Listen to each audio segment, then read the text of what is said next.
All right, there we go. What is up, everybody? Your boy, Cocky Ryan. We are live for our Alabama versus South Carolina preview and prediction video. I appreciate you all tuning in. Do me a quick favor before we begin with everything. I need you to hit the like button, subscribe to the channel, and share it around. Help other Gamecock fans find us too. I'm trying to grow this channel back to what it once was, and I would really appreciate all of you in helping me do so.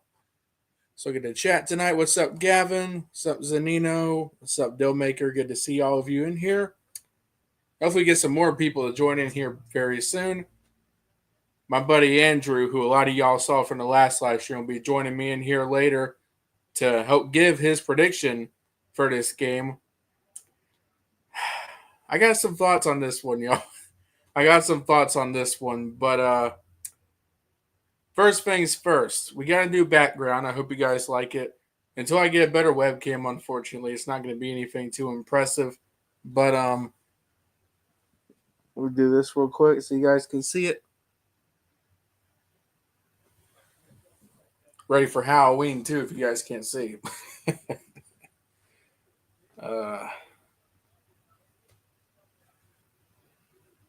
And by the way, beat Alabama.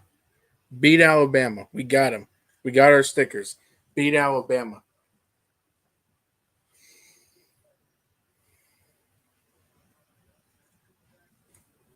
Beat Alabama. And I will tell you guys one thing too. My internet's kind of wacky. So if I go in and out tonight, I do apologize. Hopefully, when Andrew's in here, if that happens, he'll just talk over me, so it'll be no issue. But while I get some more thoughts together and everything, let's just chat a little bit. Hope you guys are doing well.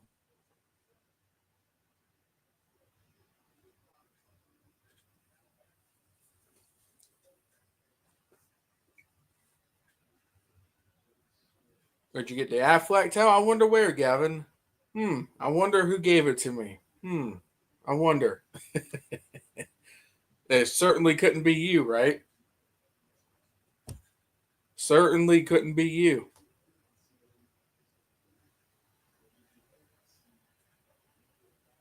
But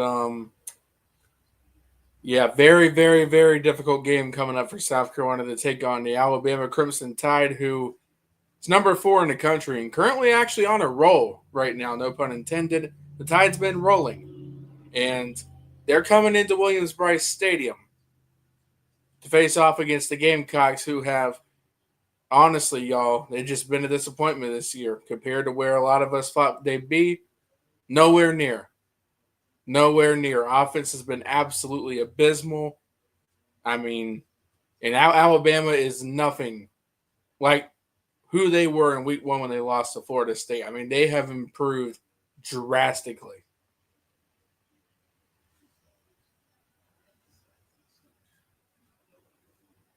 So, and South Carolina under Mike Shula, you guys all know the deal with Shula now. I mean, we're tired of him.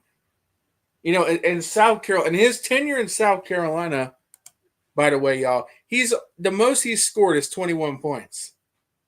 21 points in his tenure at South Carolina. That's the most he's been able to get out of the offense. So, I mean, South Carolina's offense has been absolutely abysmal. It's ranked at pretty much the bottom of every offensive stat, really. Towards the bottom, it's in the 100s. And, Alabama, their pass defense is pretty good, but their run defense, I do think their run defense, you could gain on them, but the problem is South Carolina ain't got no running game because we ain't got no offensive line. So it's kind of hard. I don't know. They'll have to show me something this weekend, but I'm going to say the majority of my thoughts for when my buddy and I guess co-host Andrew gets in here. But what you say, Gavin? What you say? As it is every week, but the only faith I have is that we show up. Excuse me. I say this every week, but the only faith I have is that we show up as if our coordinator is no longer calling the plays. Like we saw against Tennessee in 2022 and TAMU in 2024. Yeah, pretty much.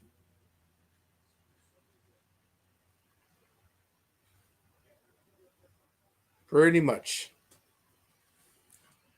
Filmmaker says he likes the background. I appreciate you, buddy. Gavin says he likes it too. Yeah, it's I need to get a better camera so you guys can see it better and everything.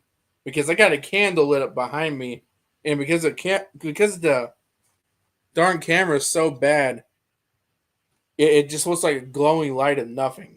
And the pumpkin, I was lighting up the pumpkin too. I don't know if you guys see the pumpkin behind me, but I was trying to have that lit up too for some background, but it just showed a bunch of glow that was messing up the camera. So I say I have sort of a feeling we do something good each weekend, but it never happens. Yeah, last weekend, I got to be honest with you guys. I got to apologize. I hadn't. I made a hope pick, if you know what I mean. When I picked Carolina to beat Oklahoma, it wasn't a true gut feeling. Because if I'm being honest with you guys, while I was picking that Oklahoma game, I had a bad feeling deep down when I was making that pick, saying I don't. There was something in the back of my mind saying it's not going to be a good Saturday, but I ignored it. I ignored it out of hope, and I was feeling good because of some of the things people were saying, and I picked with my heart instead of my brain, and never do that, by the way. Never ever do that. What's up, Eddie? Good to see you, buddy. Appreciate you tuning in. But yeah, not a lot of hope going into this game for Gamecock fans, honestly. Not a lot of hope.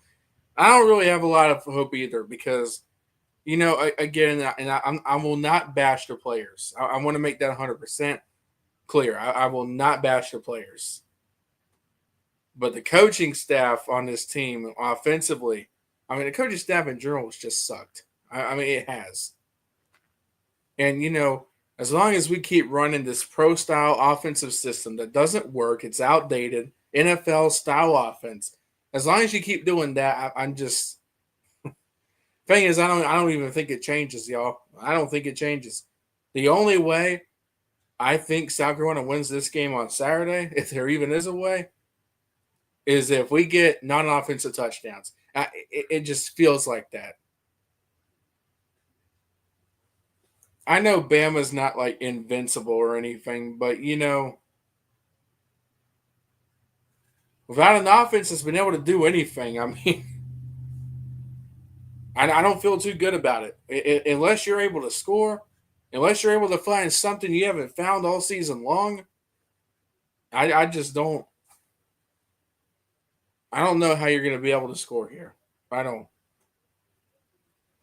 Or at least score enough to win. Because in my opinion, you got to score at least, I'd say maybe 24, 27 points if you want to beat Alabama. So, got to find some life offensively. But, man, you did the same stuff every single week. Same stuff that never works every single week. Just hard to have hope that anything will change. But, I'm gonna save a lot of it for when Andrew gets in here, and then the fun will really begin when he gets in here. But see what Eddie says. Phil Kornblatt and Corey Miller on Sports Talk said upset. LOL. Maybe we got us one of the refs that got fired today. Yeah, man, I don't know. Yeah, I've seen a lot of people picking the upset. Actually, I've seen some people doing that. I have actually, yeah, I've seen people picking South Carolina to beat Alabama. Not sure why, if I'm being honest with you, because it's and again, I hate to be negative, but I got to be realistic and honest. I got to be honest. What have you seen so far to pick South Carolina over Alabama?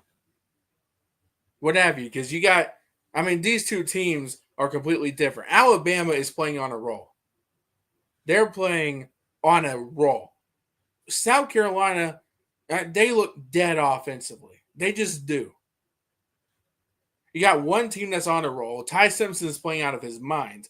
And then you got a team that just has such an incompetent, I hate to say it, but incompetent offensive coaching, and you're wasting a talented quarterback. I mean, you can't run the ball. Your offensive line is one of the worst, if not the worst, in college football.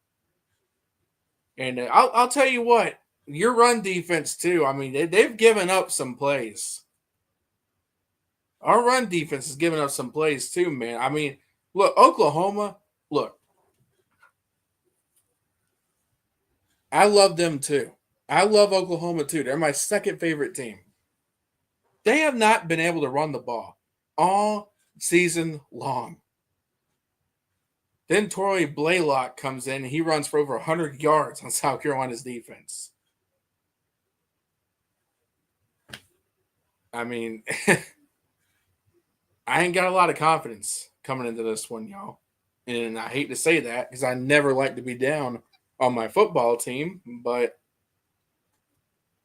I just don't think, when you look at both teams, I don't think this matches up very well for us. I hate to say it. But, coming into the season, I actually had a gut feeling coming into the season, an actual one, by the way. I've had gut feelings in the offseason about South Carolina winning this football game, and then you watch the two teams play. Now, to be fair, I had Alabama winning the SEC in the offseason. I did. I thought they were going to have a massive bounce back year, and so far, I mean, it's looking like they might. But I think we all thought South Carolina was going to be a lot better. I thought this game would have a lot more hype coming into it than it does. I mean, you got a 3-4 team against the number 4 team in the country.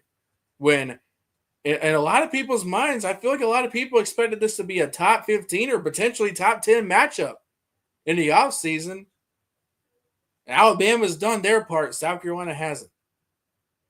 Nowhere near the hype and the anticipation that I thought it was going to have coming into the season. I mean, I thought coming into the season there was a good chance game day would be at this game. I did.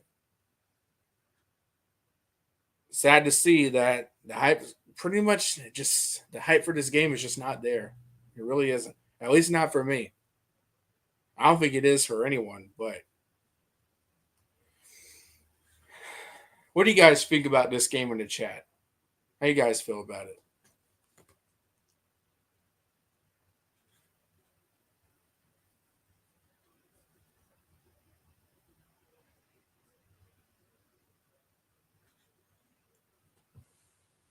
Georgia was my SEC winner. I mean, they might still do it.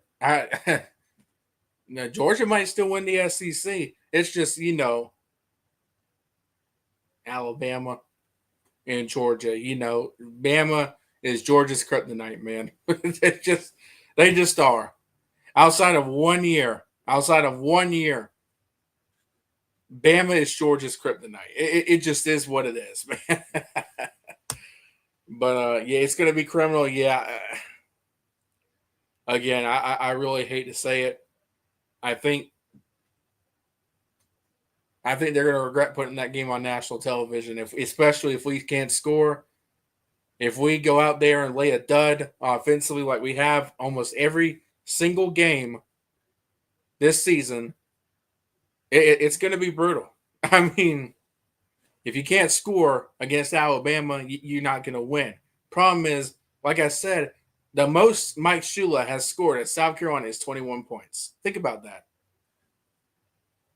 Let's look at some of the games this year. Against Virginia Tech, I think that's a 17-11 ball game if you didn't get that Vakari Swain touchdown punt. SC State. All of them respect the SC State, by the way. Guys, that's a 17-10 ball game without the 2 special teams touchdown and the scoop and score. 17-10 against SC State. And, you look at Kentucky, too, without those 2 scooping scores, not scooping scores, 2 defensive touchdowns, excuse me. It's like a 21-13 ball game. So, I mean, history and statistics, at least for this season, tells you if South Carolina is going to win a football game, they better get a non-offensive touchdown because you're undefeated when you've done that. You're undefeated this season when you've gotten an offensive touchdown. You're winless when you don't. Think about that.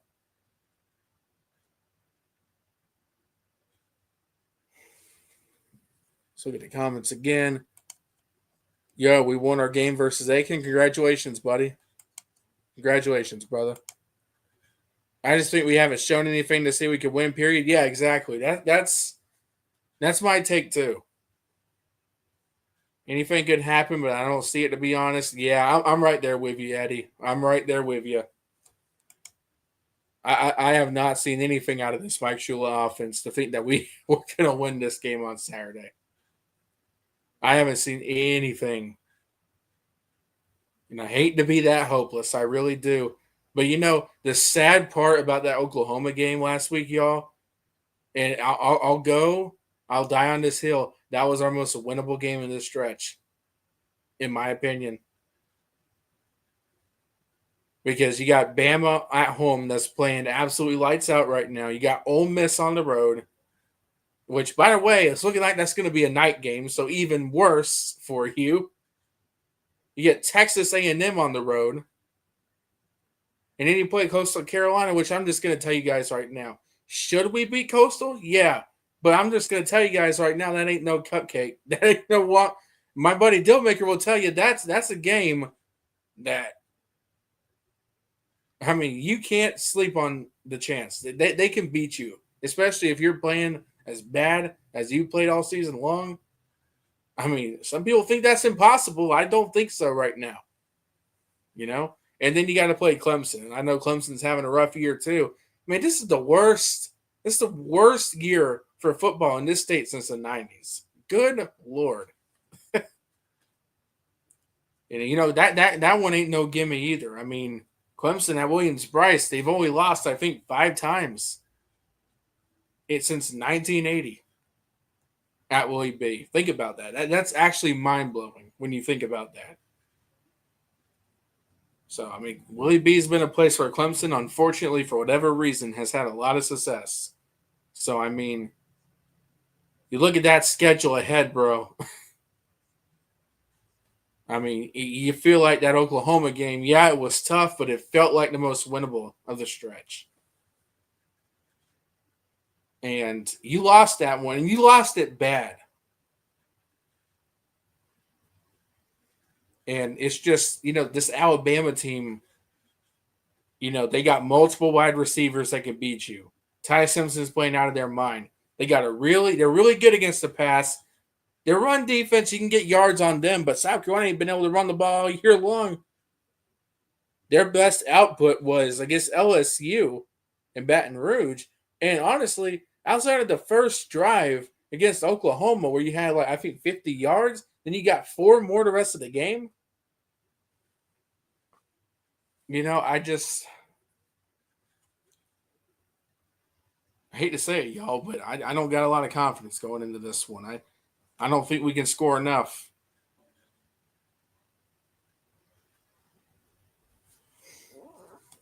See what Eddie says. Saw a stat today. This is the worst offense since the 1999 season. Mike Morgan on Chief Network. Not sure how that's ranked, but I think it's true. Yeah, I mean, y'all listen. I thought the 2021 offense was bad. This is probably the worst South Carolina offense, at least that I've seen so far, and probably in my life, dude. That's kind of weird to say. That's weird to say. It really is. This might be the worst South Carolina offense I've seen, man. What's up, Gamecock Chuck? Good to see you, buddy. I appreciate you tuning in.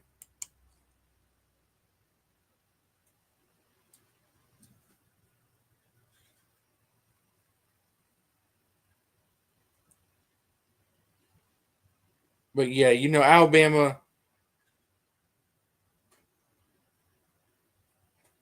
I mean, they're on a roll right now.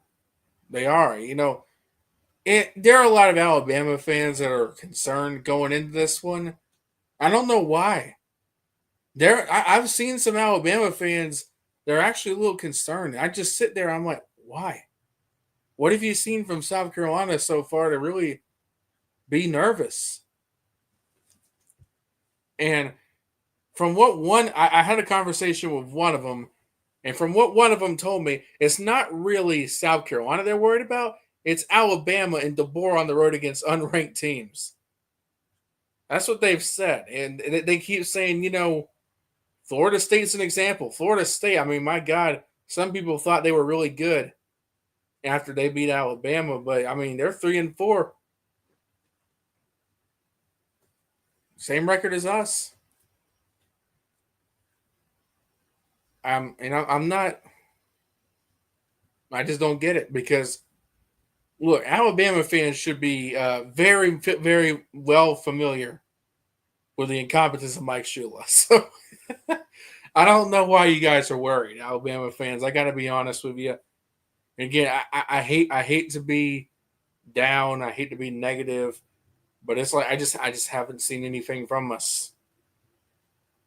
It's a sad thing to have no hope. But I sit here today. I don't have a lot of hope that we win this football game unless we pull some BS trickery out of our butts with a few non-offensive touchdowns. I just don't see it. I think this could get, with Ty Simpson, he's got wide receivers. Jam Miller, especially if South Carolina struggles to stop the run like they did against Oklahoma. I mean, again, y'all, Oklahoma hasn't been able to run the ball all season long. Mr. Blaylock, it's over 100 yards. LSU struggled to run the football. You got to see it. I mean, Seth McGowan, too, the guy who threw the football at, Lenore Sellers' grandfather, they would have some success, too. I mean, this run defense has been sus, too. I mean, it has. This offense, and all the criticism, rightfully so, is on the offense. But I'll tell you, the defense can get some blame, too, for some of the things they've done. They're really good at forcing turnovers, though. I'll give them that. But if Jam Miller's a guy I could see having a really good game if Carolina can't stop the run. I'm just telling you.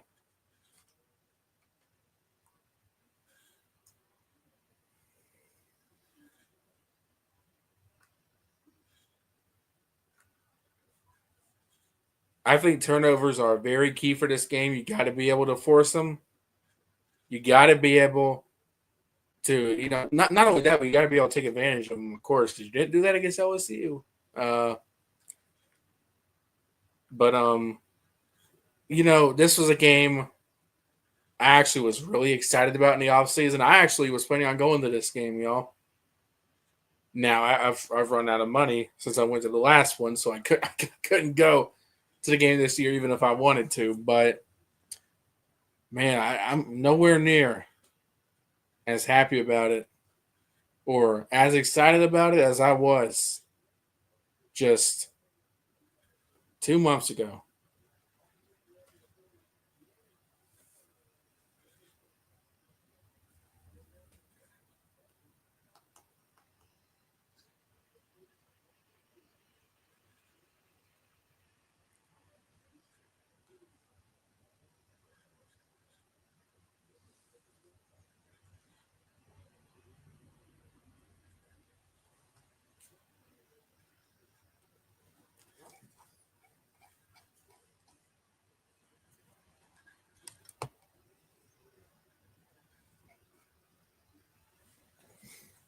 So I'll let you guys know what's going to happen for the rest of the slide too. When my buddy Andrew is finally able to join us here, hopefully pretty soon, me and him are going to talk about this game some more, and then we're going to put the link down in the chat. And if anyone wants to come on here, they can. They can give their predictions, or they can just talk about the game with us, which both is fine with me. Don't be shy because we love to talk to anybody. So. If you guys want to join in here, then feel free to. But it's going to be a while, though. I'm not dropping that link for quite a bit until my buddy gets in here. So, yeah.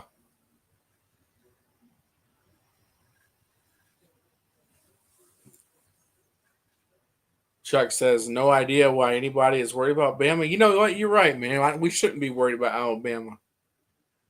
We're going to beat these sons of bees by at least 4 touchdowns. You're right, buddy. You're right, bro. Well, why are we worried? Why are we worried? We should beat Alabama by at least 4 touchdowns, man. We got this. No, I'm kidding. I knew what you meant. Yeah, I don't know why people are worried about Bama getting upset either. I don't. Because I haven't seen anything from us that indicate that. Hey, I'll try to join soon. Hey, whenever you're ready. Whenever you're ready, Andrew, I sent you the link. We're beating the crap out of Alabama. We got this. Yeah, baby. Yeah, baby.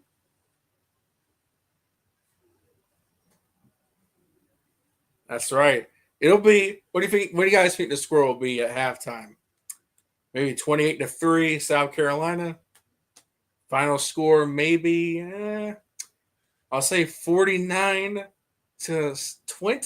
What do you guys think about that? I don't know. I'm kidding. I'm kidding. I'm kidding. We have enough issues with our team. Yeah. Whew. Well, more than enough issues, my guy. More than enough issues. I mean, it's just like, again, y'all. I mean, we haven't been able to score with this Mike Shula offense, and you're going to have to score to beat Alabama. I mean, if you can't, like, you're going to have to score, whether it's on offense or if it's on defense or special teams. You got to put points up on the board.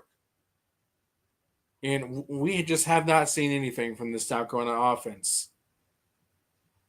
I hope they prove me wrong.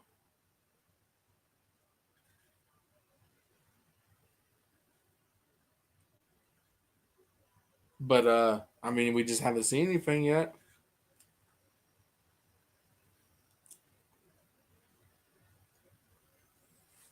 Oh, we got some bots in here, huh? Yeah, there we go. Got rid of the bots. What's up, Clemson Carson? How are you, buddy? It's good to see you. Carson, how bad do you think you're gonna get beat by the bye week? I'd say about 30,000 points again. Do you think that's right, sir? Man, we got a butt whooping coming up with a bye week in a few weeks. Whew, not looking forward to that one. I mean, the bye week's beating almost everybody they played this year by at least 20,000 points. It's sad. I think Clemson, unfortunately, is next on the chopping block, my good sir. Hate to tell you, but yeah, it is what it is, Carson. Well, we can't lose. So, like I said, boy, buddy, everyone loses to the bye week. You guys are getting your absolute butts kicked by the bye week. Don't. I don't want to hear none of that, Carson. I don't want to hear none of that. You guys are getting beat by at least 30,000 points, man. Don't. You about to piss me off, dude.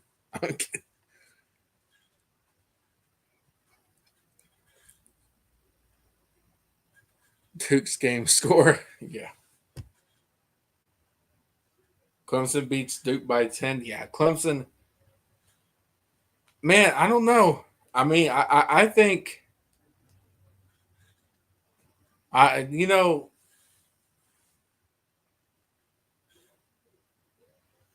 man, my brain would tell me Clemson would win, or my instincts would tell me Clemson would win that game by like multiple scores. But I don't know, man, because Clemson's just been they haven't looked very good either, y'all. I mean, I'm not saying that to talk smack. I'm just being honest. Like, do I think Clemson wins? Yes. But I could see them losing just as easily. I'll be honest, the way they've been playing, Duke ain't no gimme. Duke ain't no gimme, that's for sure. I mean, we lost to Syracuse and SMU at home. Yeah, Is that 5 straight home games now?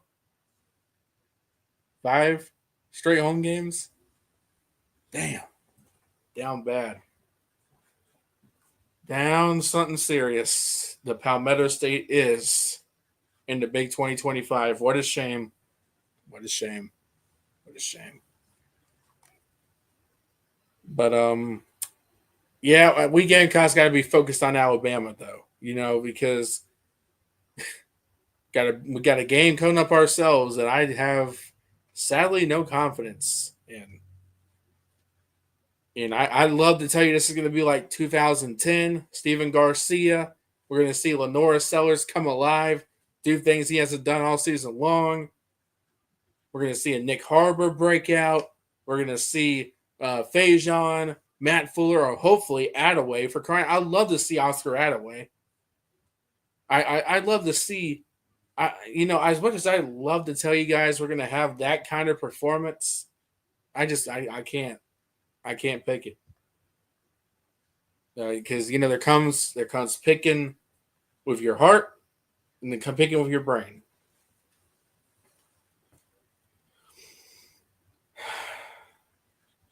Let me ask you this: where were you guys when South Carolina beat Alabama 15 years ago? Because this is the 15 year. I mean, I can't believe it's been 15 years.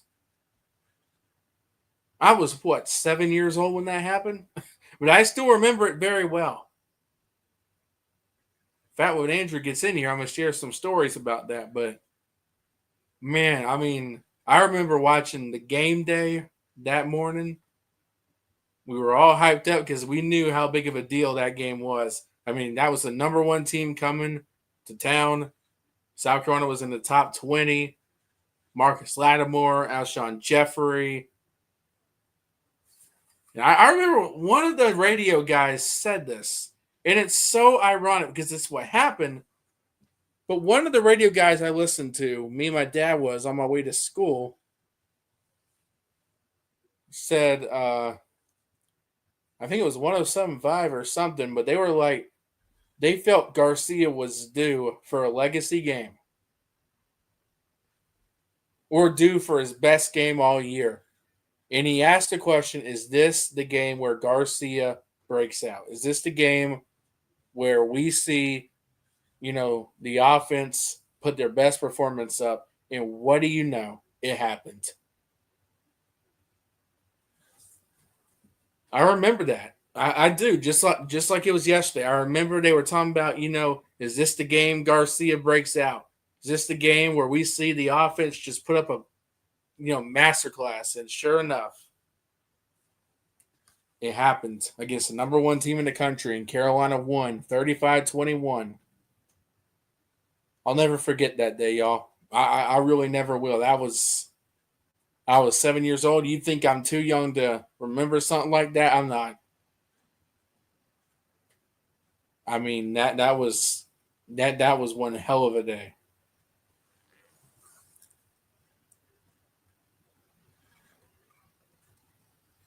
At least I get to laugh at SC this week. Yeah, whatever. yeah. Whatever, Carson. yeah.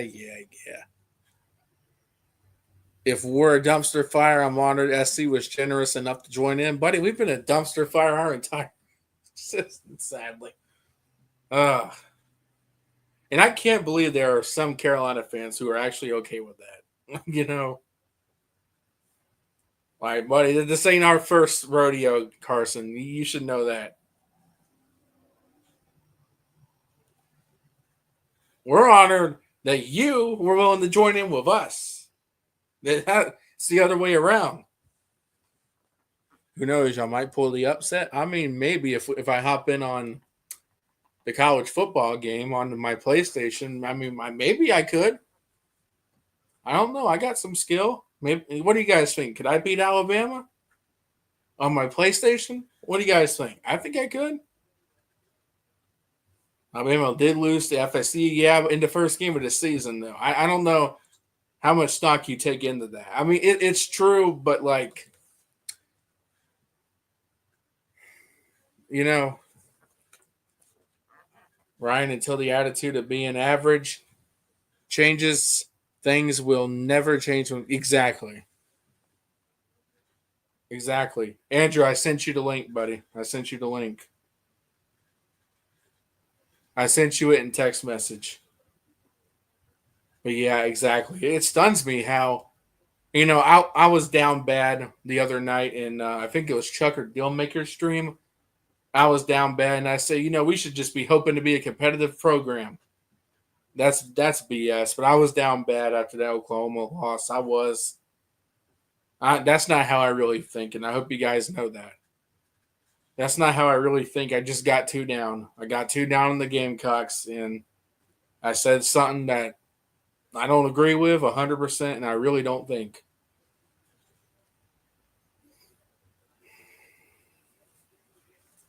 Depends on the difficulty. Yeah, you're probably right. Probably right. I probably had to put him on freshman mode if I'm gonna beat him.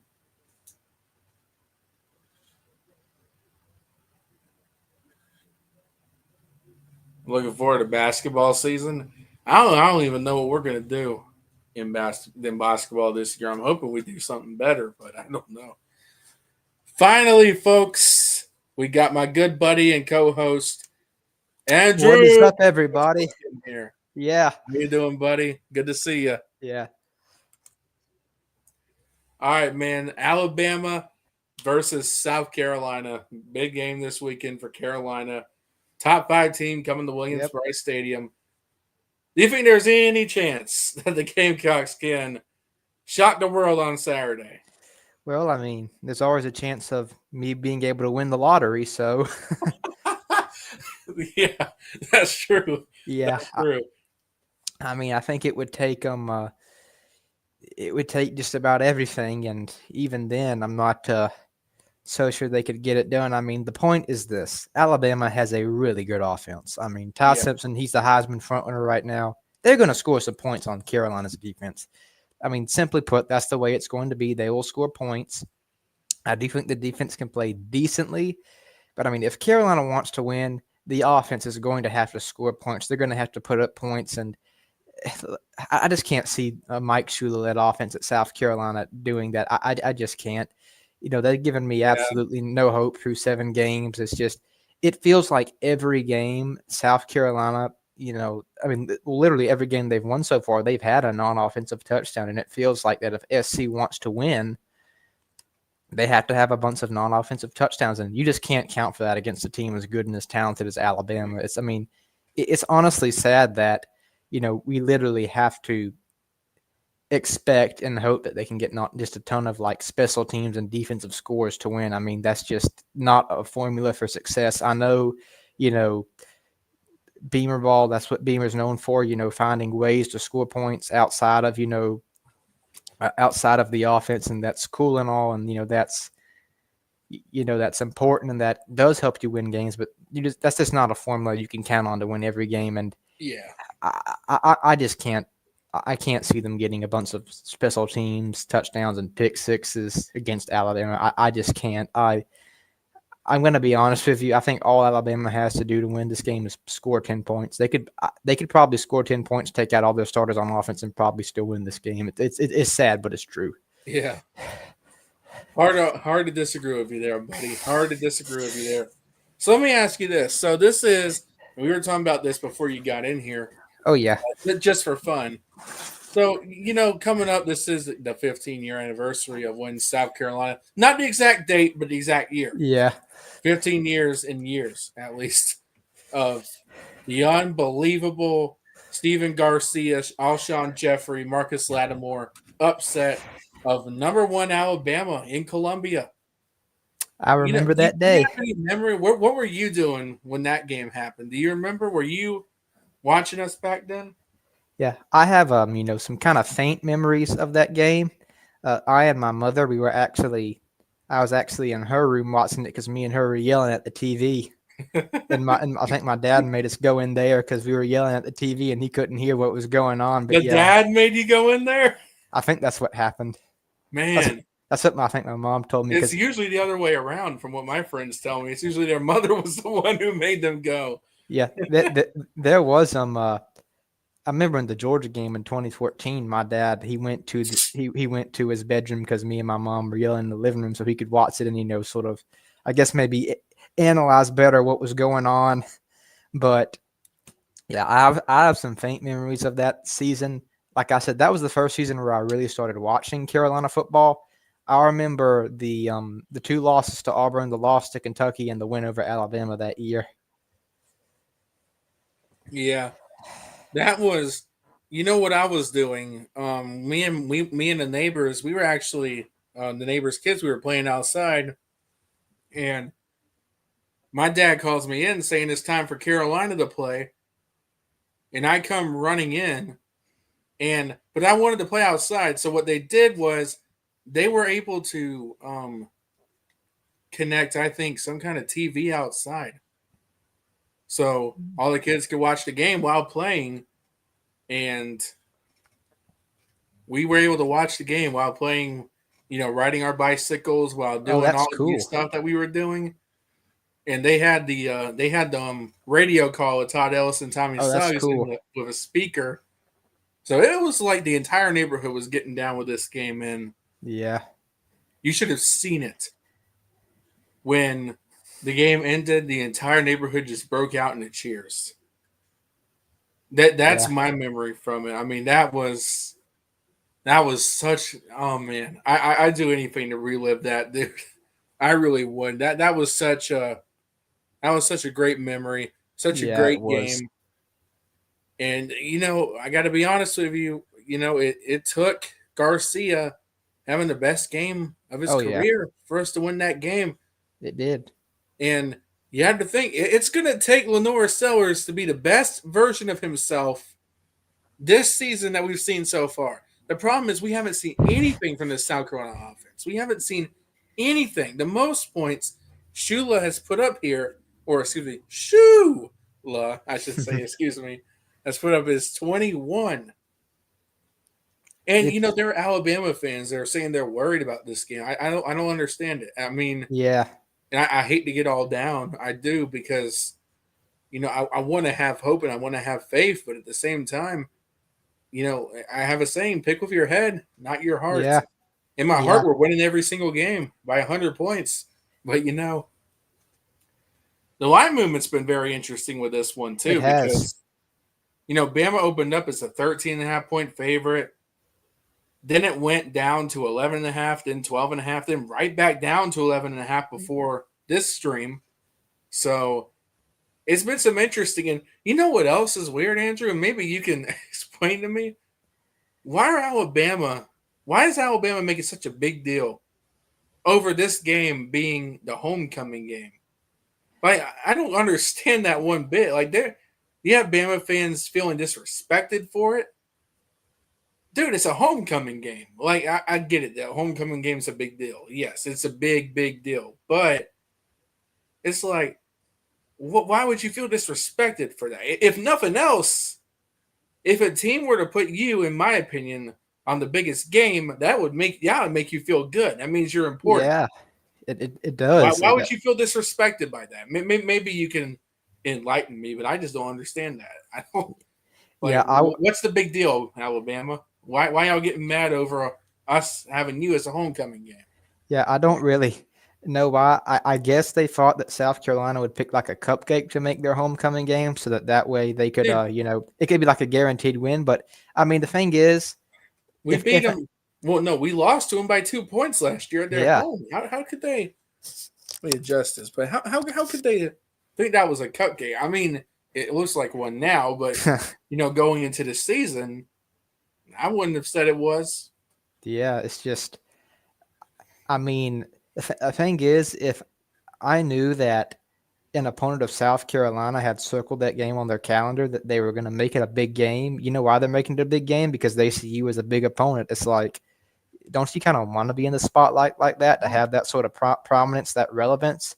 The most painful thing you can receive from another fan base is just an apathetic attitude that we don't care, we don't think you're much. We're just going to run through you. We're just going to show up, blow you out. leave at halftime, and and then just just watch the highlights later. I mean, when if somebody says, "Hey, we've got this game circled on our calendar, we're going to give it all we've got. We're going to stay to the end. We're going to make it homecoming." What they're saying is, we care about this game. We see you as a big time opponent, and we're going to give you 100%. You're going to get our full undivided attention, and you wouldn't be getting that level of attention if you weren't such a big opponent. So, I mean, really, it's kind of an honor, actually. Really, Yeah. it's like I mean, really, it's an honor. It just I like being in the spotlight. Spotlight like that. I like sort of This is one thing I really wish Carolina had more of this season. But a lot of the big teams, they have their games played on ABC or Fox or NBC, CBS. You know why? Because they're big time brands, they're big time teams, and the whole country wants to watch them and see what they're doing. So yeah, I kind of like getting to be in the national spotlight like that, have that level of attention.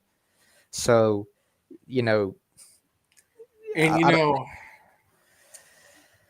I think we all thought this game would be bigger and have much bigger yeah, implications I in the mean, off season because we, I really thought, Andrew, in the off season there was a chance this could have been a top 15 or top 10 matchup with game day. yeah, I really thought that was what was me going to too. happen. And it's really it's really a shame. It's just if South Yeah. Carolina was good, College Game Day would probably be here, or it would have some extra level of relevance and importance. And it's a shame that it's not, especially considering that College Game Day doesn't often come to South Carolina. When they came for the LSU game, that was only the 10th time they had ever come. They came twice under Lou Holtz. They came a few times under Spurrier. They came a total of 5 times under Spurrier, and then they came another 2 under Beamer. Which now that I'm counting, that might actually be 9 instead of 10. But it's not really often that South Carolina gets to be on College Game Day, gets to be in the spotlight like that. So that was something I was hoping for. I was looking forward to, and I mean now just because South Carolina is so horrible, I mean it's just. They're just not. Honestly, the only reason why this game is on ABC is because Alabama's going on the road, and Alabama's such a hot team and a big brand right now. If this was any other team, this would be on the SEC network. It's just I thought it was on the SEC network for a second. I guess I'm yeah, wrong. I thought it was. It's on ABC. yeah, 3:30 on ABC. So it's just Oh, go ahead. oh, I was just gonna say it's just and it really is just a shame to come into this week and have absolutely no hope. It's just usually most weeks on game day, even if I know in my head South Carolina is going to lose, I can always, sort of talk myself into having a slight glimmer of hope. Well, maybe if this happens, maybe if that happens, maybe they'll get this, they'll get that, they'll get a big pass or a special teams touchdown, or the other team will make some stupid mistakes, and maybe Carolina could somehow pull it out or keep it interesting. This game, I'm just come 3:30, I'm going to be like, wake me till it's over, wake me when it's over. Just cover my eyes. Turn off. Well, I'm not gonna. I mean, I'm gonna watch the game, but it's just gonna be with I a sense get of you. dread. It's just I just Yeah. hope that I just hope that not too many Gamecock feathers are flying up at the end of this game when they kill Please us. don't get killed today. That's kind of Yeah, that's sort of like the I don't want to call it the old Carolina mentality, but back when Carolina really struggled, that's what South Carolina fans would have to say. When they played Florida or Tennessee during the 1990s or early 2000s, it was oh, I hope we don't get killed by Florida. I hope we don't get such a killed by sad mentality, man. yeah. Well, yeah, It's such a sad mentality, but Gamecocks football was really in a tough place in the 90s. yeah. If you think They about it, this is the best century for South Carolina oh football. yeah I mean, by far. But yes Alabama, they're just playing lights out right now. Ty Hempson, I think he could very well win the Heisman. I think he's a Heisman finalist right now. I oh yeah mean, they got they got absolute weapons at the wide receiver room that can murder you.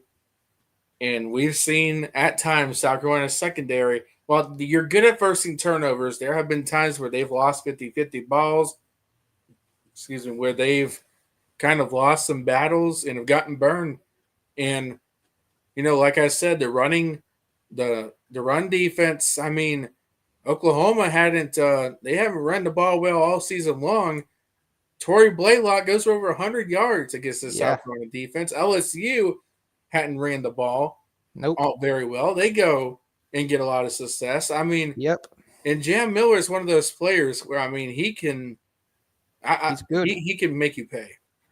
Yeah, and especially with the Blaylock, I actually remember when I was going to Columbia on 107.5 the game, they said Brent Venables thought Blaylock was going to have a good game, even though he hadn't had a breakout game this season. He was very big on him having a big game, and he did. What I'm kind of worried about is whenever they line up Caden Proctor in the Wildcat and throw it to him or have him run it, like if they can't stop, somebody like Jam Miller, how are they going to stop somebody who's like 350 pounds and just huge and physical like him? If I was Alabama, I would probably let Caden Proctor run it a few times just because of how big and strong and what a physical O-lineman he is. And I'm sure they will, use him, but it's just like, I mean, Alabama sort of is, I think, known more as a passing team this year with Ty Simpson, but I mean, I'm sure they'll run it a little bit. And I mean, and again, the run defense just isn't great. I mean, it's like I said, I think the defense is decent, but the run defense has struggled a little bit. And I wouldn't be surprised if Alabama does, try to let Jam Miller have a few runs and try to pick up some yards on them. But yeah, the bottom line is Alabama could run it, and South Carolina, I don't think they will be able to. They haven't ran it all year. Yeah, no, I apologize, by the way. I've been dealing with an ear infection since yesterday. So it's been calm ever since the show began, but now the pain's starting to pulse, if you know what I mean. Oh, yeah. So brutal, but yeah, those aren't fun. Yeah, I'm very unfortunately prone to ear infections. I've had them all my life. This is actually my second one in 2 months. Oh, wow. So much fun. But, keys to the game, I guess, before we make our final prediction. What are some things you think we have? And, we talked about the defensive and non-offensive touchdowns. I mean, obviously, it feels like one of those games where you're probably going to have to make magic happen in that regard. But what are some keys to the game for South Carolina to pull this upset on Saturday? Because, we do have talent. I mean, we do. We have talent to match up with a lot of teams we play. Well, we just haven't had really any good coaching. I mean, we know the issue with this team. Mike absolutely stinks. And the offensive line stinks too. I mean, it's been bad. I mean, it's been an embarrassment of failure for this offense. And I hate to say that, but it has been. It has. But what are some keys for you? What are the keys to the game for you? Well, my key is when it comes to defense, bend but don't break. Alabama, I think they will score some points, but you need to have that attitude you sort of had all year of bend but don't break. Like they might go march down the field on us on a couple of drives and score, but we're not going to let this, get out of hand. We're not going to let them, light up the scoreboard. We'll contain them. We might not, dominate them. We might not, we might not, destroy them defensively, but we can, and we need to be able to contain them, to bend but don't break, to give our offense an opportunity. And this goes into my second key, a key that I highly doubt, but if South Carolina wants to win this game, they're going to have to go down the field and score some points. They will. They're going to have to. I mean, I think they're going to have to pass it, decently well. I mean, the offensive line, maybe they're not great. Maybe they're not good enough to give Lenore Sellers the time, but can you roll the pocket to give, your quarterback an extra second or two? I really don't understand why they don't do that more. If you have an offensive line that's not good, one thing you do is you roll the pocket so that way your quarterback has an extra second or two, because when you roll to the right or to the left, it takes those defensive linemen an extra second or two to catch up to that quarterback. can you roll the quarterback to give Lenora Sellers, 1 or 2 extra seconds to be able to throw down the field and to make a decision? Can you pass it well? And another thing too is can you run it a little bit? They keep trying to run it up the middle to establish a run game up the middle. Again, I think that's just a hard-headed idea, but can you run it with Lenora Sellers? Can Lenora Sellers, have some good plays? Can you, run it to the outside with Faison? Can you maybe, roll the O-line or, pull a tight end, put Mo Brown back there and pull him in, or pull a left guard and try to use them as a blocker for Faison and run him to the outside? Can you, run Matt Fool up the middle a little bit, and can he, break loose on one of those runs like he did against LSU? I mean, I think it's obvious the offense is going to have their best game of the season if they want to beat Alabama. And then going to my third key, just because I even if the offense does have their best game of the season, I can by no means see them scoring a ton of points. Can Beamer Ball show up and get a touchdown, whether that be a defensive score or a special team score? Can you get a defensive or a special team score? Those types of scores aren't easy to get, especially when you go against a well-trained team like there's a really good team like Alabama. But can Beamer Ball show up and can you get a defensive or special team score? I think if you get a non-offensive touchdown and your offense can play decently and again, if you can bend but not break on defense, I think this will be a tight game and you'll have a chance. Yeah, to your point, I mean, Wait a second. It's going to be one where if you're going to win this game, you got to score. I mean, whether it's offensively, whether it's defensively or special teams, you got to score to beat Alabama. I will say this though,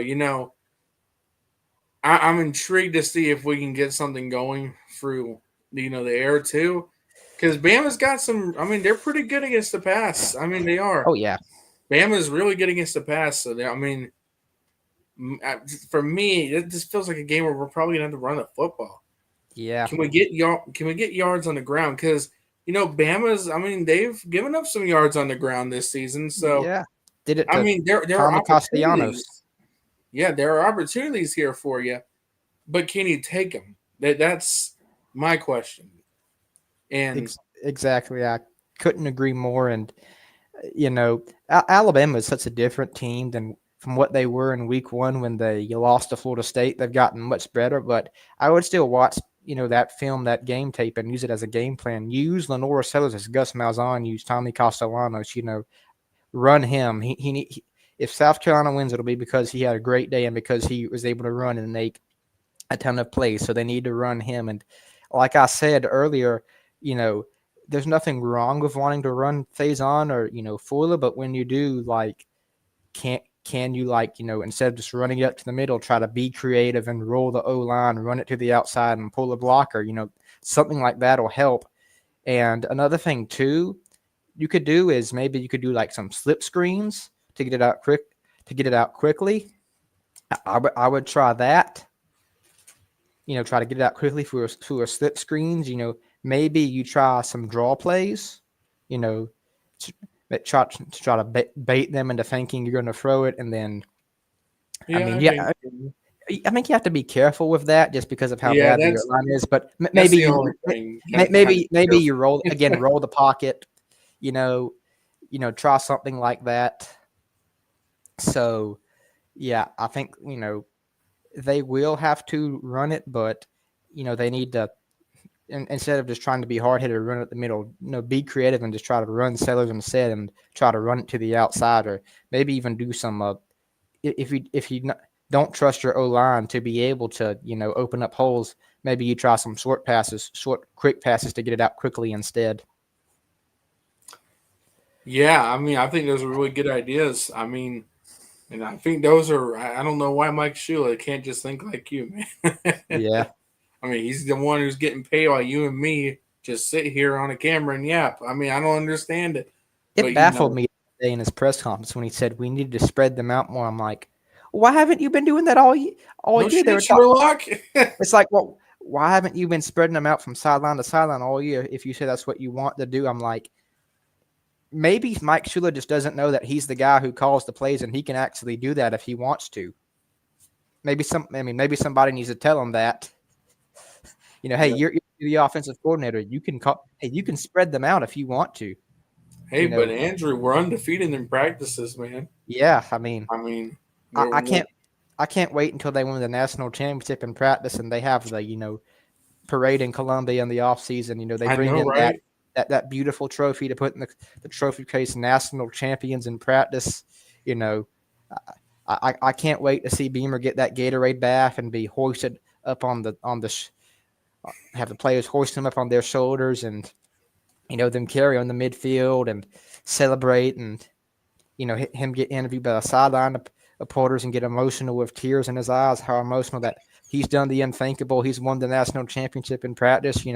All they had to do was just show up Monday through Friday and just give effort and have a good time because that's all that matters. And Exactly. Practice because is all that matters. they're the national champions of practice. They're the champions of life. Their life championship team looks even better than Butch Jones's Tennessee life championship Butch team in Jones, baby. 2016. We might not have a 5-star effort or 5-star mentality or 5-star execution, but we've got 5-star hearts. That's right. First, second of all, thank you, Eddie. I appreciate that. And yeah, everyone, please like and share the channel so we can get this to where we can get super chats. Yeah, and I really appreciate that, Eddie. Yes, and I agree.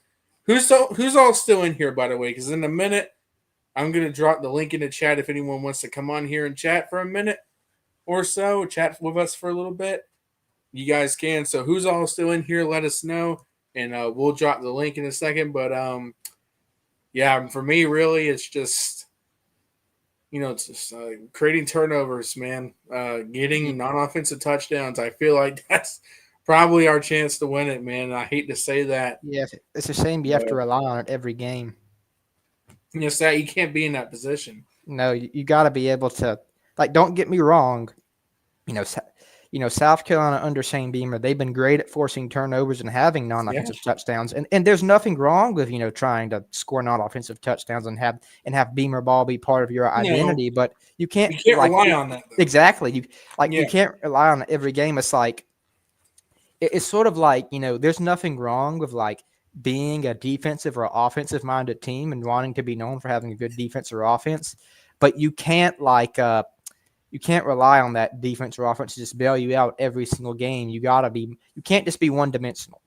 Right. You need to be good defensively and offensively. You need to have that balance where you can just go out and play a great game in all three phases.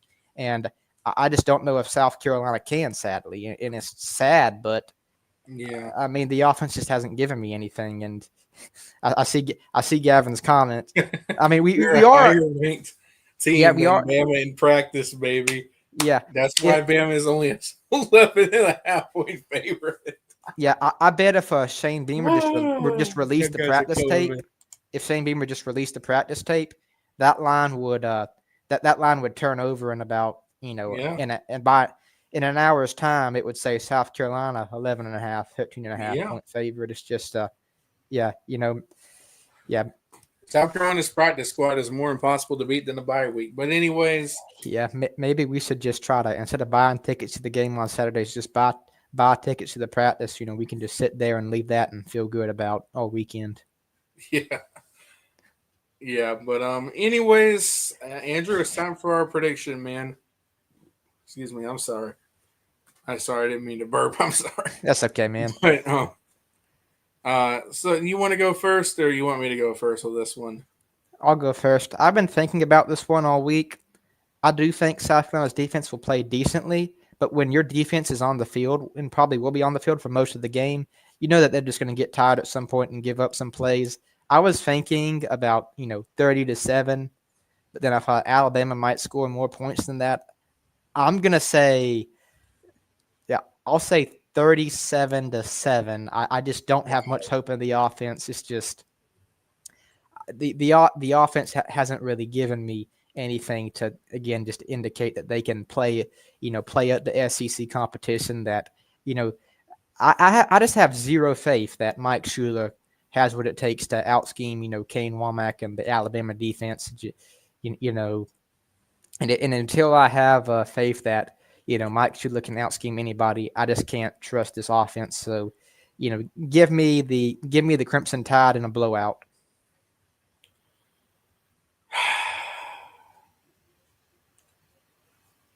There's nothing I hate more, Andrew, than picking my team to lose. Oh, I feel you. But again, I had an actual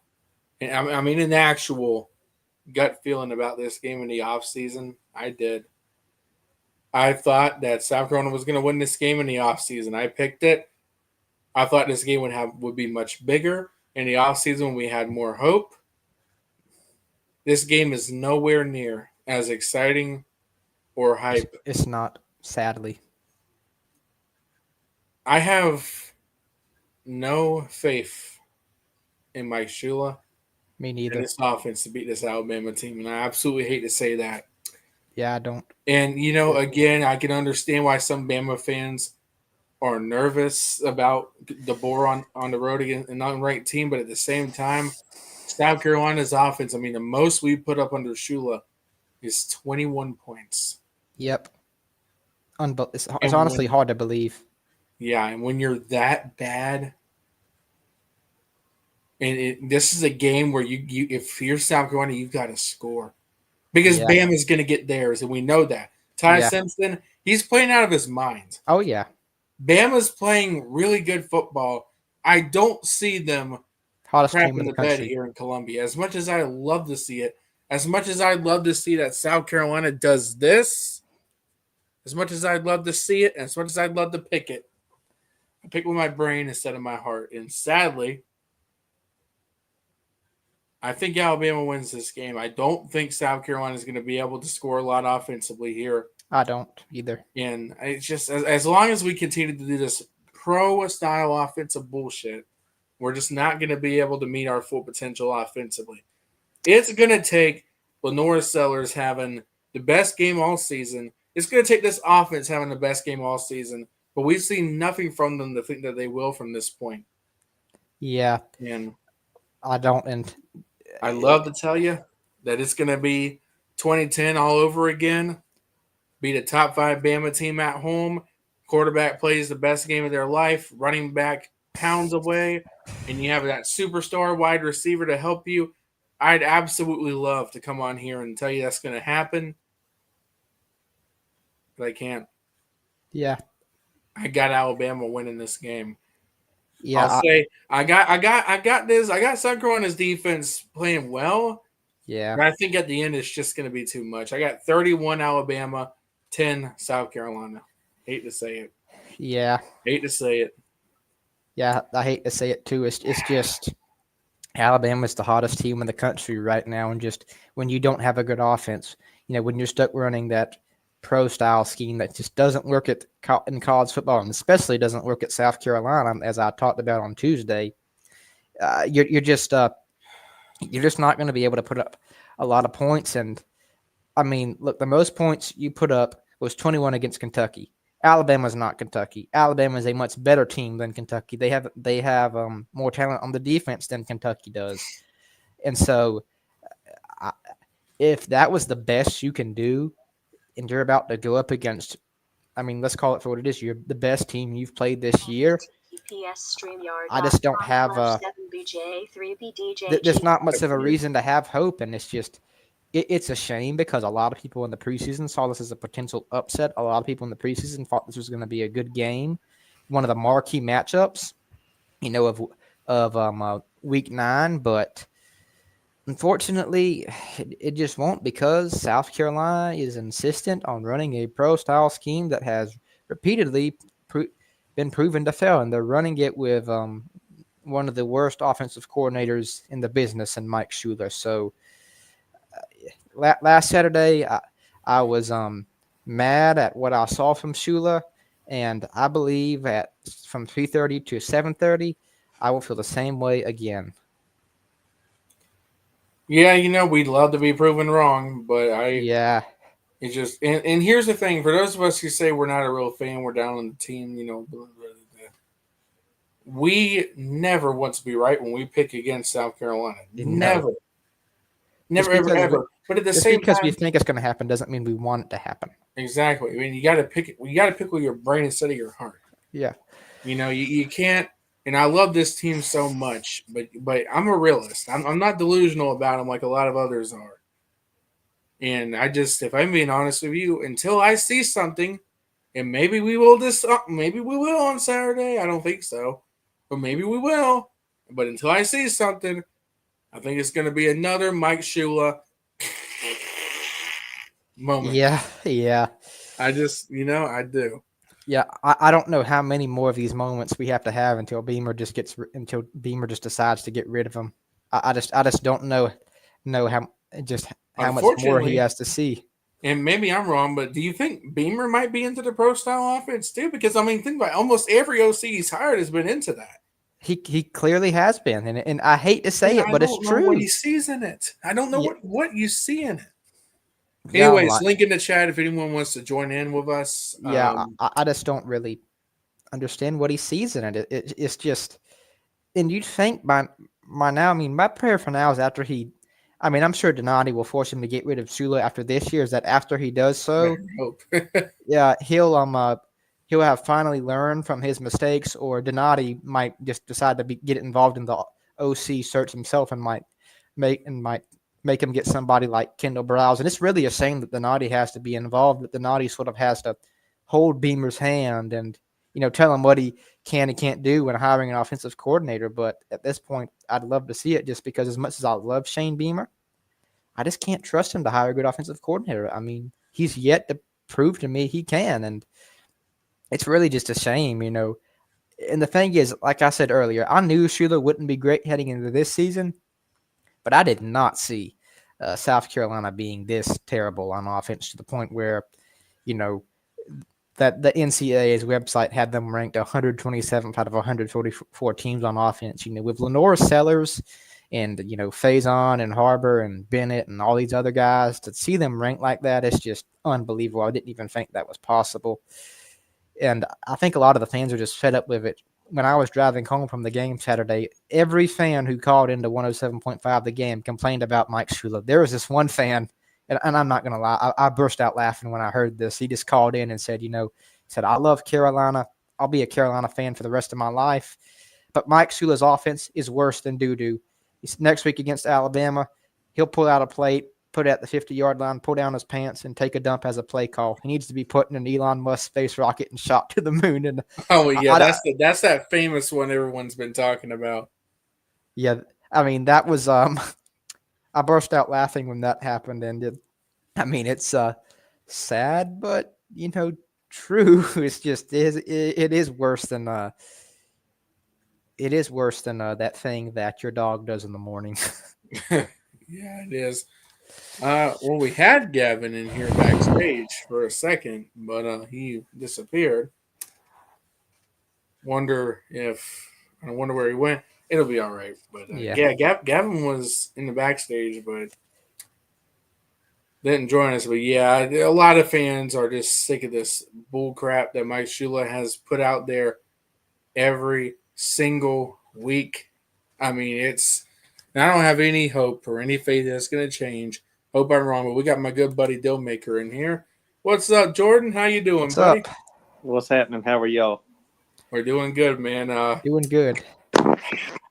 Man, we're just hoping maybe we don't get murdered that bad on Saturday. Well, I was eating dinner and I wasn't able to catch y'all's prediction. What was y'all's prediction?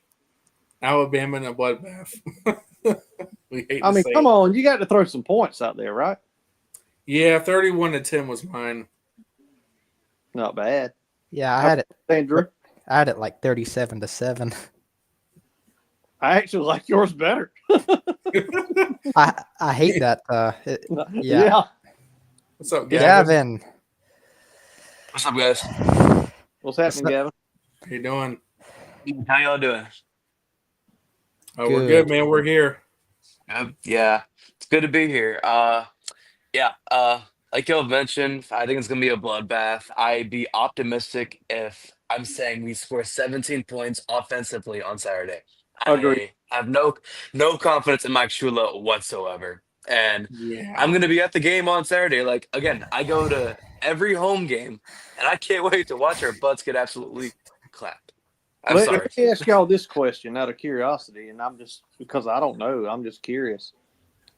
Why do you think Vegas has the spread as small as it is? That's a I think, really good you know, question. honestly, I think it might be betters baiting, if you know what I mean, like trying to bet some baiters. Well, And and I told you, I know I why. do know they do that. They do that a lot, but Yeah, it doesn't, for whatever reason.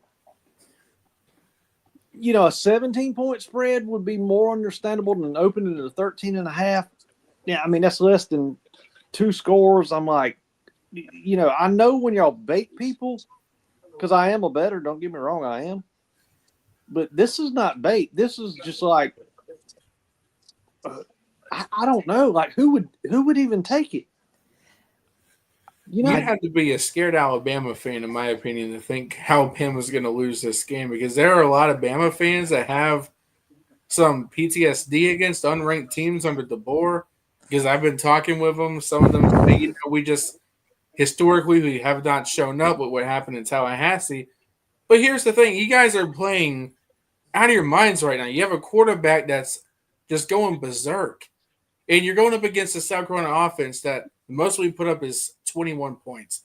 well, So, like, and I also believe there are bigger forces in college football, and y'all might think I'm crazy or conspiracy theorist, but I don't think I am because I've been following college football for so long. Okay, but when you see coaches on the hot seat, such as Florida, you know, Napier, you know, Kelly down at LSU, it's almost like the lines favor them to lose. I mean, they put a short line out for someone to jump on the other side. So, in other words, it kind of helps the program make a change when it happens. Does that make sense what I'm trying to say? yeah, it does. It's just I mean, I really Napier, couldn't tell Napier you. won a football game and got fired. But if you look at the spread of the football game, and this is just through history, if you look at the spread of the football game, he should have won it like by 21, and he didn't. But who sets the line? Well, probably people getting paid to set the line. You know what I mean? Yeah, man, I really couldn't tell you why the line is falling, because you know I know why. we've I seen know why. everything. Why? You know why? Because Why? we probably practice better than Bama does. That's a That's great true. point. I can't argue Good with that. point. Good Hey, point. We're hey, the best team in we're the number practice. one. We're the number We're the one best team in team the in country. practice. Practice, brother. Yeah, national champs. Just crown us Practice. national Are you champions, baby. Look, I already You gotta got. hang the banner. Practice champions. Listen, I've already got the national champion sticker from practice. Look at that. There you go. We've already, Yeah. we've already, Oh we've already got man. it. We've already got Yeah, it. you're gonna need to slide me some of those. I can't wait to the practice national champions on say. Woohoo! I've said this before, gentlemen. I'll say it again. I want to make a point after I say this. If y'all give me a second. But I've been Morrison, Sparky. I've been through Brad Scott. I've been through Lou Holtz. I've been through Spurrier. I've been through Muschamp. And now here we are at Beamer. With all of that being said, sports is a happy place for everybody. You know what I mean?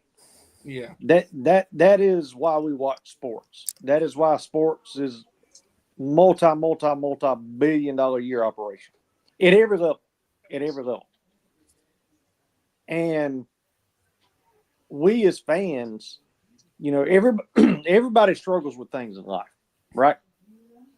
You know, you have to wake up every morning, you go to work, carry the kids to school. You know, it could be financial, it could be health reasons, it could be just the same old routine. But when sports come on for that couple hour window, it's like a woosah moment. I am watching my team. All of those concerns in your mind evaporate. It's like an escape hatch. Yeah, and that's why Yeah. we like it so much. I mean, because for But when your team sucks as bad as ours, it makes it worse. yeah, It just adds on to the stress. yeah, it does. Yeah. It's like there's another thing to get stressed about. If we don't got enough on our plates, now our football team is looking like absolute crap. And We just everybody can't have wonders, happiness in the fall. why 70% of Americans on anxiety medication. Well, that's why. It's sports. Yeah. I'll be honest with you, Right. Maker, and I've told you I've struggled with panic attacks and anxiety attacks my whole life. The Gamecocks are probably a big reason why. I'm not gonna Yeah. lie. Probably a big reason why. I'm telling Yeah. you, win, lose, or draw, I've always been a Gamecock fan as well as a Coastal fan, but Gamecock is my team. I bleed garnet and black. I'm sorry. Always have, always will. And I'll be here after Beamer's gone or whoever.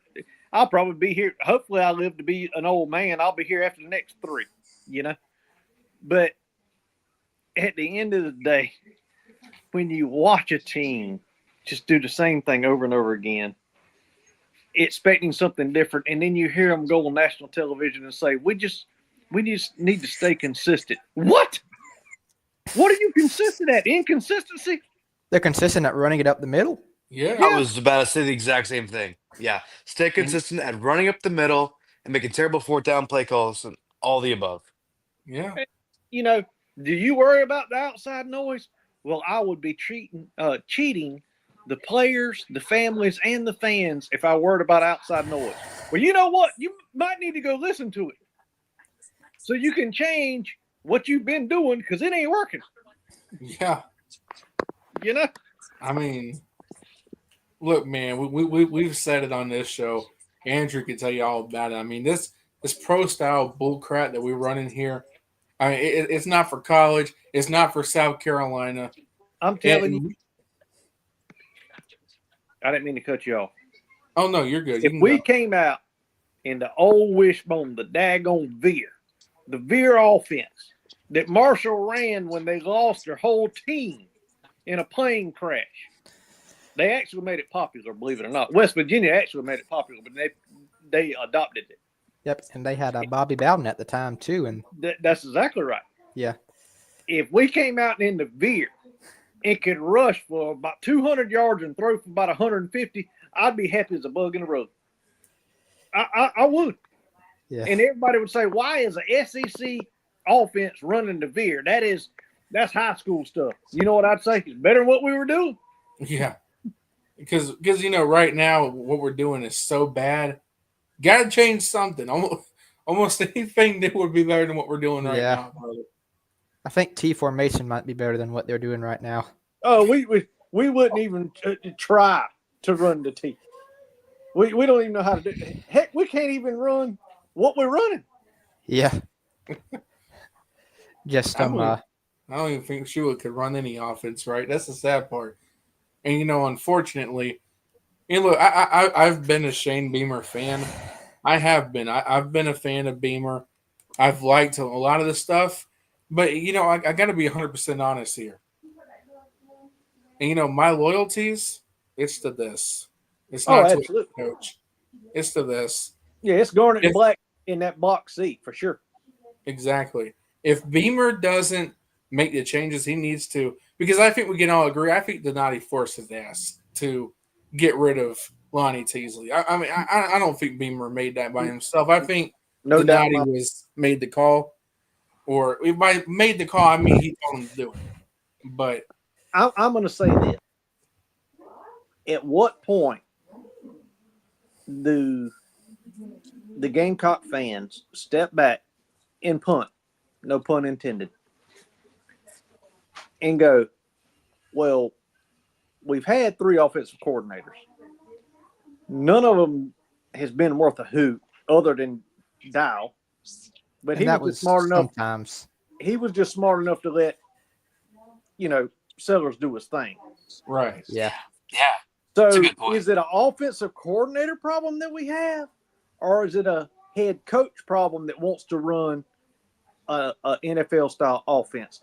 I lean toward the latter. That's a good Yeah, point, Jordan. and we That were is- discussing that too. Actually, I think I before mean, you it's- came on here, It's what were you saying, Andrew? I'm sorry. I was going to say the offensive coordinator problem is not the disease; it's a symptom of the disease. Correct. Very, very, very good definition there. The point I was trying to make. Very good. Look, So- Couldn't have man, said it better, Andrew. when you got someone who, and I've used this analogy before, when you put someone behind a gun that doesn't know how to get it started, it ain't gonna go off. Well, a gun ain't never killed anybody. It's the person holding it. Right. Correct. So the offensive coordinator can only do what the man's controlling him tells him to do. I You mean, Beamer he's on every call. He can override it if he doesn't like it. And he blatantly said that he refuses to override a call. Yeah, and he says that he's okay. He thinks Mike Shula is doing a great job. Yeah, that's okay with this, and He's that's doing a really good job. That's that politician trash talk right there. It's the politician try to dress everything up to be nice and tell you everything you want to hear. I don't think Yeah. Beamer's gonna go to the post game. I don't think you're ever gonna hear the truth. Like the Alabama game. Let's say Shula, we score what, like 13 offensively. Like he could say the offense didn't play good because that's. But he's not gonna say, I think we need to make a change. I think we actually do a better job, and we can do a lot better. I mean, he can say we can do it better. He's not gonna blame Shula on the spot. He's not gonna do that. Okay, well let me explain that why he won't do it. Number one, because he don't know how to do it. Number two, he is worried about recruiting than he is winning football games because this is his first head coach gig. This is the offense he wants to run. 3 coordinators run the same offense. So obviously it's his choice, okay? And he doesn't have it in him to be the Steve Spurrier, the Urban Meyer, the Les Miles, that just hell, Nick Saban. I mean, they get up there and just call it what it is, Yeah, it's He doesn't have the marbles to do it yet, and he's not going to get the marbles going down the path he's going. And I said the words like that because I'm on y'all show, and I don't want to say, he doesn't have the guts. He doesn't have the courage. Yeah, No. like the guy did in Major League, the Taiwanese guy, or maybe it was Japan. You don't have no marbles. That's it. He don't have no marbles. Don't have the cojones. Yeah, but you making $8 million a year, but you ain't got no marbles.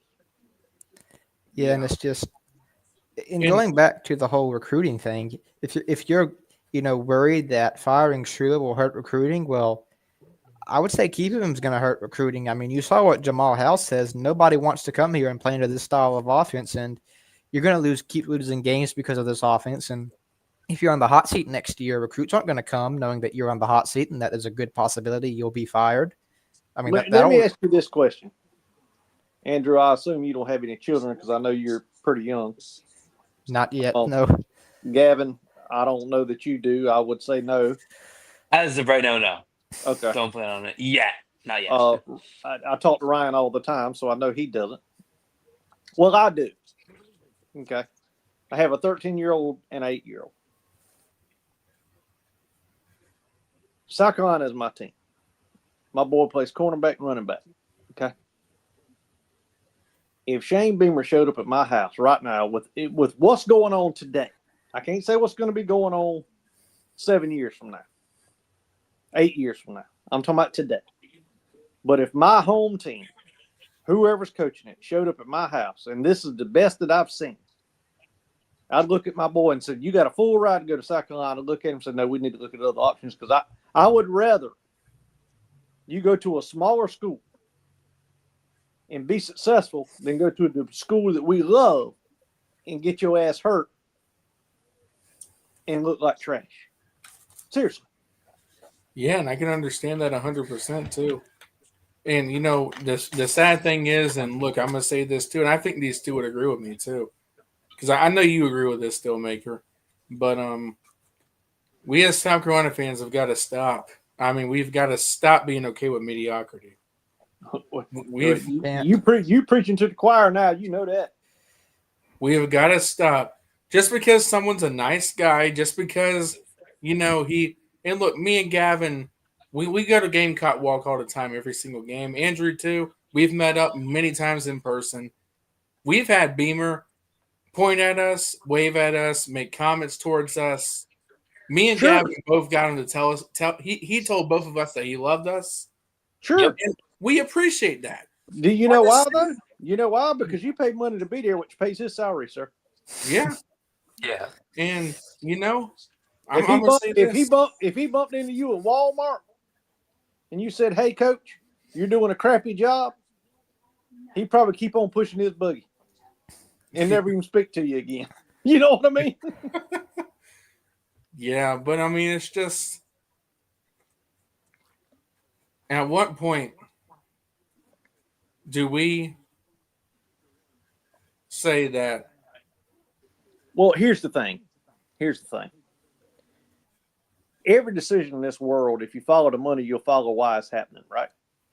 And I don't care whether it's national, local, whatever. If you follow the money, you will find out why decisions are made. That's just life. Okay? It's not what the Bible says, but that's just life. That's the world we live in. With that being said, there are people that donate, a lot of people that hold season tickets, you're talking $8,000 to $10,000 a year. Not including if they get a parking spot at like the Stadium Place or somewhere like that, But there's people that own cockabooses that pay $2 and $3 million for that cockaboose that's only used 7 weekends out of the year. There are people that's in the box suites paying, 20s and 30s and 40s and thousands of dollars a year for 7 games out of the year for numerous different reasons. A lot of them use it for business. A lot of people say more business deals are done on the golf course than there are anywhere else. Well, I would disagree. There are a lot done on the golf course, but there's also a lot of business deals done inside of a sports arena of any stick and ball sport. They're also board of trustees. And when the people around those people, the mega donors, start talking and the mega donors hear it, that's when they start going, ooh, because they're smart enough to realize if the 80,000 don't show up and the 25 of the 80,000 buy concessions, because they're business people, they're all business people, okay? Then the money is going to stop coming in, and then they have to generate a bigger check for the same product because the everyday people actually bring in the more money than the big donors do. So the everyday people influence the big donors' opinion of what needs to happen, and the big donors are the ones that go to the athletic director and the board of trustees, and that's how decisions are made. It's kind of like a board at any large company. It's the same thing. It's just in sports. Does that make sense what I'm trying to explain? Yes. Yeah. Football's a business. It is absolutely a business. Yep. Yeah. It is absolutely a business. And I can promise you, I know this for a fact. One man wrote Spencer Rattler a check for $925,000 to stay the last year he stayed. One man. And the rest of the money came from everybody else. Just so you know that. Agreed. User says, who's okay with being mediocre? A lot of SC fans only care if we beat Clemsucks every year. I want to win all the SEC games. I could care less about Clemsucks. That's what we're saying, though. Too many people would rather go 1-11 with a win over Clemson than go 11-1 with Clemson being the only loss in an SEC championship game. Let me tell you, and I'm not saying that that's you, User. I'm just saying that there are Gamecock fans out there, unfortunately, that are okay if we just make a bowl game and beat Clemson. We need to set our sights high. It's not 1990s anymore. I don't give a rat's ass about that damn upstate team with their purple and orange and just ugly. I don't care if we lost to them from now till I was 90 years old. As long as we won every damn SEC game. Hell, we could lose to South Carolina State. It wouldn't bother me neither. I swear it would. If we could be in an SEC title game every other year, I would take that over beating Clemson ever again. Ever. Dealmaker. What's one of the first things Steve Spurrier did when he got to Carolina? Well, he did a lot of first things. Which one are you referring to? He ripped down a Yep. beat Clemson poster in the locker I room. read about He that. And also he told them, he told them beating Clemson is not the standard here. Winning championships are. Do y'all also Put remember more he focus on did- beating Georgia, Florida, and Tennessee. who was that we came real close to beating that year? It's like his third year in, second year maybe. Was it LSU? It might have been. I think it was LSU. I can't remember, but we lost by like 10. But I mean, we played a hell of a game. He got on national television and he said, "I'm gonna tell y'all something. Y'all got this all wrong. Don't you ever celebrate a loss. Don't you ever celebrate a loss. Even though it was a hard fought game, we're not there yet, but we're gonna get there. Don't ever celebrate a loss." Do you remember that? I think so. Yeah, I remember the words. I remember when he was coming on here. I forgot what game it was, but I do remember what you're talking about because there was a game. He was where pissed off. He was Gamecock awful fans pissed were off. so happy we lost that game by only like a touchdown or 10 or whatever. And Spurrier came on here and he just started ranting, saying like really the same stuff we're saying now. Don't be okay with mediocrity. Stop being okay with losing. Stop, just accepting being terrible. We can't do that as South Carolina fans because you know what? And we hear it all the time. You're South Carolina. You never won anything in the history of your program. Well, you know what? And it's going to stay like that if we keep having this loser mentality. Yep. And that's another problem that I have with the Gamecocks under Beamer, not just this year, but I'm talking about since he's been here. Okay. If we get a 2-score lead, if we get a 10-point lead, we don't play to win the game. We play not to lose at that point. And winners don't play not to lose. Do you remember when Spurrier was the head coach of Florida, people used to talk trash about him? Because I'll never forget the game he was playing. Happened to be Tennessee. He was playing against Tennessee. He was up by like 21.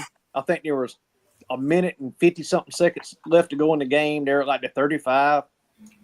They ripped a 20-yard shot down the field. Just a simple pass play, nothing major.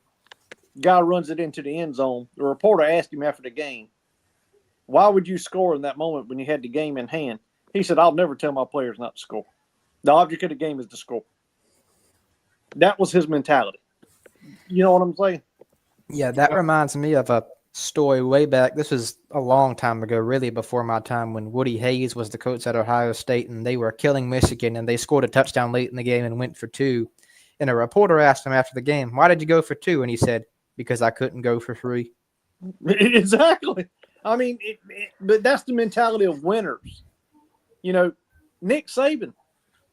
People don't believe this. Nick Saban, when he had you down, he put his foot on your neck. He just kept driving. That's how you win national championships. That's how you win titles.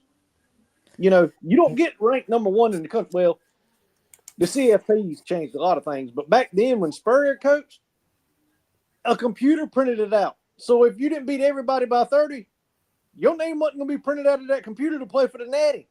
Yeah, So that was you the old BCS formula. Yeah, where- you just kept the pedal to the metal and never let up. Yeah, it was. Yep. But gentlemen, I appreciate y'all having me on. Great show. Y'all keep it up. Tired, had to pull another shift today, and got to do another one tomorrow. So Ooh. Yeah. Oh, yeah. Well, thank you for joining us, Dealmaker. And, I'll We be don't- on y'all's show tomorrow. yeah, we didn't run with 3 calls today, so it was a slack day. So it's good. Y'all have a good one. You too, Thank buddy. you. I'll see you on You too. y'all's show tomorrow. All right, bye-bye. All right, here. Zamario. I think I said it right. Hopefully I said your name right. It says Roll Tide. We got an Alabama fan in here. Welcome. Welcome, welcome. Let us know what you think how your team is going to do on Saturday. I got y'all winning 31-10. Andrew's got y'all winning, I think 37-7. Is that right? Yep. So, what is it? Pains us. We both Yeah. got tied here. But Andrew, I appreciate you joining in per usual, my man. Of course. I am about to, unfortunately, at the end of strings. I'm getting really, really tired, and I got to get ready for bed. But Yeah. hey, on Sunday or something, if you want to join back in, we'll do a post game live or something, and hopefully we're all super duper stunned, wondering how the hell we beat Alabama. But for right now, I ain't got no hope. And Prepare hopefully for the worst, hope for the best. Yep. But thank you all so much for tuning in. An amazing live stream tonight. We'll be live again after the game on Saturday. And again, I hope we're wrong. I hope we got something to cheer for. But as of now, don't feel really good about this one. Y'all have a good night. Go Gamecocks. And yeah, beat Alabama. Beat Alabama. Find a way magically to do it. Yep. Spurs up till our toes up. Yep.